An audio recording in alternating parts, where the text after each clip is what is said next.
विषाणुओं पर जितने शोध हो रहे हैं उससे कम जानकारी बैक्टीरिया पर है। वैज्ञानिक इसका कारण ये देते हैं कि बहुत से बैक्टीरिया लैब में विकसित नहीं हो पाते।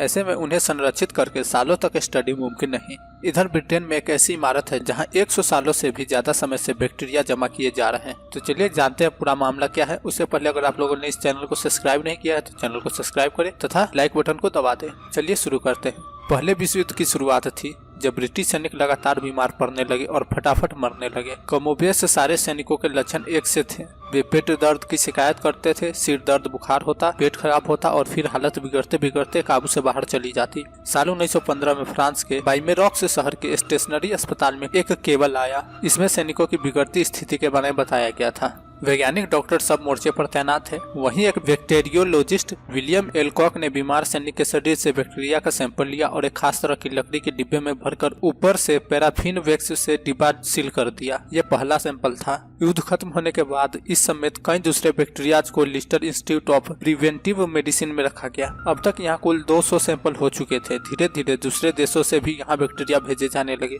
ताकि ये स्टडी हो सके। खतरनाक माने जाने वाले बैक्टीरिया को भेजते हुए बस उसे अगार वुड के डिब्बे में रखकर पैराफिन से सीलबंद कर दिया जाता। साथ में ऊपर बैक्टीरिया के बारे में जो भी जानकारी है वो लिख दी जाती। बैक्टीरिया पानी वाले जहाज के जरिए भेजे जाते और कप्तान से लेकर बाकी जिम्मेदार लोगों को इसकी जानकारी दे दी जाती ताकि कहीं कोई डिब्बा भूल से खुल भी न जाए।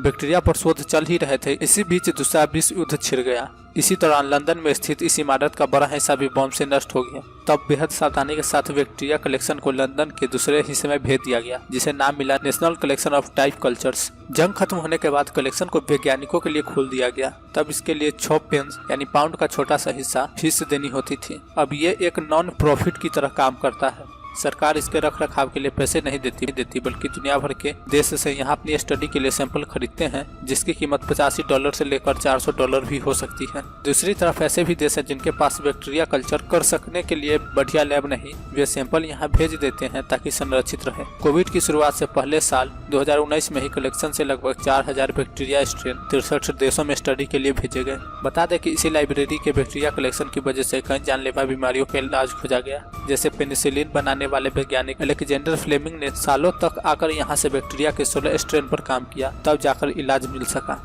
यहाँ 6000 से ज्यादा बैक्टीरिया के जीवित स्ट्रेन रखे हैं यानी जेनेटिक स्ट्रक्चर के फॉर्म में। लाइब्रेरी में बेहद घातक से लेकर ऐसे भी बैक्टीरिया है जो छोटा मोटा नुकसान पहुँचाते हैं। साथ ही बहुत से ऐसे भी हैं जिन पर स्टडी अभी बाकी। ज्यादातर बैक्टीरिया बायोसेफ्टी लेवल 3 और 2 से है यानी ऐसे बैक्टीरिया जिनके संपर्क में आने पर जान का खतरा रहता है लेकिन जिनका इलाज खोजा जा चुका है। जैसे अगर किसी देश को कोई स्ट्रेन खरीदना है तो बैक्टीरिया सीधे डिब्बे करके शिप नहीं कर दिया जाएगा बल्कि सारी लिखा पढ़ी होगी ताकि रिकॉर्ड रहे। ये भी बताना होगा कि मकसद क्या है और अगर कोई प्राइवेट संस्था ये चाहती है तो सरकारी इजाजत भी लेनी पड़ेगी। इसके बाद लाइब्रेरी से स्ट्रेन लेकर कांच के डिब्बे में अगरू के साथ डालकर ऊपर से डिब्बा सील कर दिया जाता है। ये सील कई लेयर्स में होती है। बॉक्स पर अंग्रेजी और जिस देश में भेजा जा रहा है उस भाषा में निर्देश भी होते हैं।